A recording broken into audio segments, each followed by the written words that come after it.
প্রিয় দর্শক, আসসালামু আলাইকুম। Welcome back to my channel. আশা করি সবাই ভালো আছেন। আমি আলহামদুলিল্লাহ ভালো আছি। আজকের রেসিপিতে আমি তৈরি করে দেখাবো মসুর ডালের পিঠা। আর দেখতেই পাচ্ছেন পিঠাটা দেখতে কতটা সুন্দর, খেতেও কিন্তু অসম্ভব মজার হয়। আর পিঠাটা অনেক দিন আপনারা সংরক্ষণ করেও রাখতে পারবেন। রেসিপি ভালো লাগলে ভিডিওটিতে লাইক দিবেন, কমেন্ট করবেন, ফ্যামিলি অ্যান্ড ফ্রেন্ডদের সাথে শেয়ার করবেন। আর অবশ্যই আমার চ্যানেলটি সাবস্ক্রাইব করে পাশে থাকা বেল আইকনটি প্রেস করে রাখবেন। এতে করে যখনই আমি নতুন কোনো ভিডিও আপলোড দিব সবার আগে আপনাদের কাছে নোটিফিকেশন পৌঁছে যাবে। তো ভিউয়ার, চলুন দেখে নেই এই মসুর ডালের পিঠা তৈরি করতে কি কি উপকরণ লাগছে। পিঠা তৈরি করার জন্য প্রথমে নিয়েছি আমি এখানে মসুরের ডাল। এখানে আমি মেজারমেন্ট কাপের 1.5 কাপ ডাল নিয়েছি। আপনারা চাইলে ডালের পরিমাণটা বাড়িয়ে বা কমিয়ে দিতে পারেন। আর এই যে মেজারমেন্ট কাপের 1.5 কাপ মসুর ডাল আমি এখানে নিয়ে নিয়েছি। আর নিয়ে নিয়েছি চালের গুঁড়ো। এখানে ভেজা চালের গুঁড়ো নিয়েছি 2 কাপ। এখন এই মসুর ডালটা ভালোভাবে ধুয়ে পরিষ্কার করে চুলায় বসিয়ে দিয়েছি। দিয়ে দিলাম 1 চা চামচ আদা বাটা, 1 চা চামচ রসুন বাটা, 1 চা চামচ জিরা গুঁড়ো, আর দিয়ে দিচ্ছি 2 চা চামচ চটপটি মশলা। এখন দিয়ে দিচ্ছি লাল মরিচের গুঁড়ো 2 চা চামচ। দিয়ে দিচ্ছি 1.5 চা চামচ হলুদের গুঁড়ো। দিয়ে দিচ্ছি স্বাদমতো লবণ। এখন দিয়ে দিচ্ছি 5-6টি কাঁচামরিচ। আর কাঁচামরিচগুলি আমি এভাবে মাঝখান থেকে ভেঙে দিচ্ছি। চটপটি মশলাটা দেওয়ার অবশ্যই চেষ্টা করবেন, এতে করে পিঠাটা খেতে অসম্ভব মজার হয়।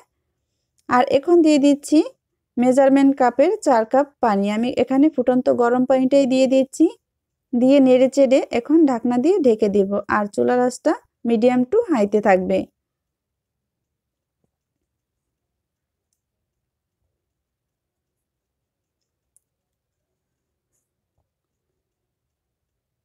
প্রায় 3 মিনিট পরে এখন আমি ঢাকনাটা খুলে নিচ্ছি। আর দেখতেই পাচ্ছেন ডালে বলক চলে এসেছে। এখন চুলার আঁচটা কমিয়ে ডালটা সিদ্ধ হওয়া পর্যন্ত অপেক্ষা করব। কিছু সময় পরে দেখতেই পাচ্ছেন ডালের পানিটা বেশ শুকিয়েছে আর ডালটাও খুব ভালোভাবে সিদ্ধ হয়েছে। এখন একটি ডাল ঘুটনি দিয়ে খুব ভালোভাবে ডালটা ঘুটে নিতে হবে। তো ডালটা খুব ভালোভাবে ঘুটে নেব। আর ডালের ভিতরে যে মরিচগুলি দিয়েছি এমনভাবে ঘুরতে হবে যাতে মরিচটাও ডালের সাথে খুব ভালোভাবে মিশে যায়। তো ভিউয়ার্স, আজকে আমার চ্যানেলে যারা নতুন ভিডিও দেখছেন, ভিডিও ভালো লাগলে চ্যানেলটি সাবস্ক্রাইব করবেন আর পাশে থাকা বেল আইকনটি প্রেস করে রাখবেন। এতে করে যখনই নতুন কোনো ভিডিও আপলোড দিব সবার আগে আপনাদের কাছে নোটিফিকেশন পৌঁছে যাবে। তো ডালটা কিন্তু এ পর্যায়ে ঘোটা শেষ। আর দেখতেই পাচ্ছেন এটা কিন্তু খুব ভালোভাবে আমি ঘটে নিয়েছি। আর মরিচগুলো ডালের সাথে পারফেক্টভাবে মিশে গিয়েছে। এখন আমি এর মধ্যে চালের গুঁড়ো দিয়ে দেব। তো তার আগে লবণটা চেক করে সামান্য লবণ দিয়ে নেড়েচেড়ে ভালোভাবে মিক্স করে নিয়েছি। এখন দিয়ে দিচ্ছি চালের গুঁড়ো। চালের গুঁড়োটা দিয়ে খুব ভালোভাবে নেড়েচেড়ে মিক্স করে নিব।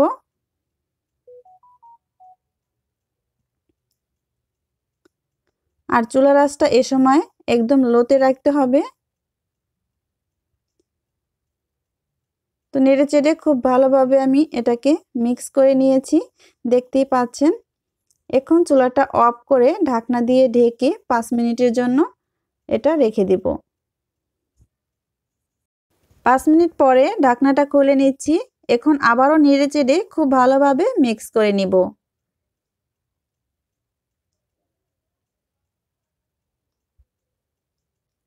নেড়েচেড়ে খুব ভালোভাবে মিক্স করে নিয়েছি। এখন চুলা থেকে নামিয়ে নেব। চুলা থেকে নামিয়ে একটু ছড়িয়ে দিচ্ছি যাতে হালকা ঠান্ডা হয়ে যায়।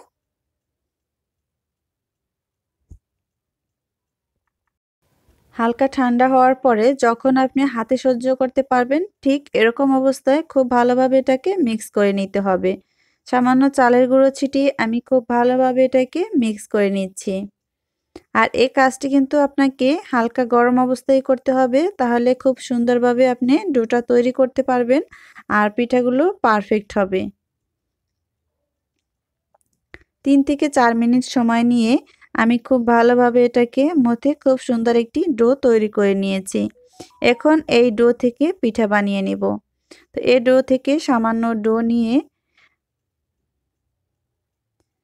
আমি খুব ভালোভাবে আবারও মথে নেব, আর এই ডো থেকে রুটি বেলে নিতে হবে। আবারও সামান্য চালের গুঁড়ো ছিটিয়ে দিয়ে আমি এটাকে রুটির মতো বেলে নিব।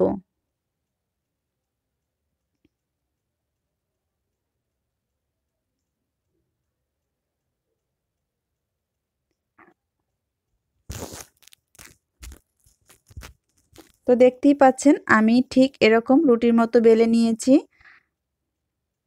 তো বেশি পাতলা করার প্রয়োজন নেই, মোটামুটি এটাকে পাতলা করে নিলেই হবে। আর এভাবে কাটার দিয়ে কেটে নিতে পারেন বা স্টিলের গ্লাস দিয়েও এটা কেটে নিতে পারেন। যে কোনো কিছু দিয়েই এটা কেটে নিলেই হবে। তো কেটে নেওয়ার পরে এটা আমি ডিজাইন করে নিব।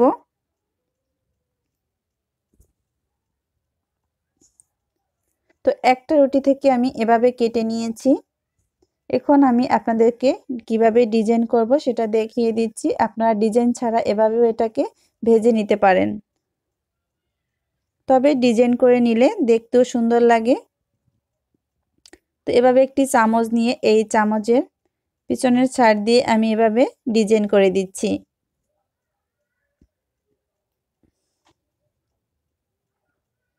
তো ডিজাইন করতে একটু সময় বেশিই লাগে, আপনারা ডিজাইন ছাড়া এভাবেও ভেজে নিলেই হবে, তবে ডিজাইন করলে দেখতে খুবই সুন্দর লাগে।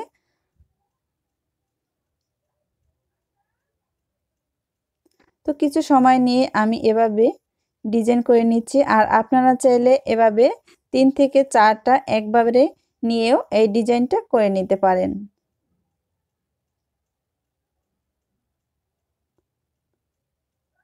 তো একটা আমি ডিজাইন করে দেখিয়ে দিয়েছি। তো দেখুন এটা কিন্তু দেখতে খুবই সুন্দর লাগে, আর ভাজার পরে আরও সুন্দর লাগে।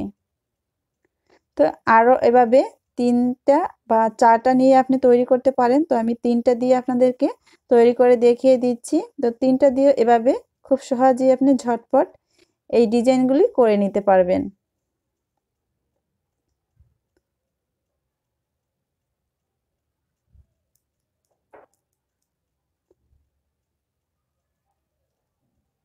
তো এ পর্যন্ত করে আমি দেখিয়ে দিচ্ছি। তো দেখুন এভাবেও আপনারা পিঠাগুলি তৈরি করতে পারেন।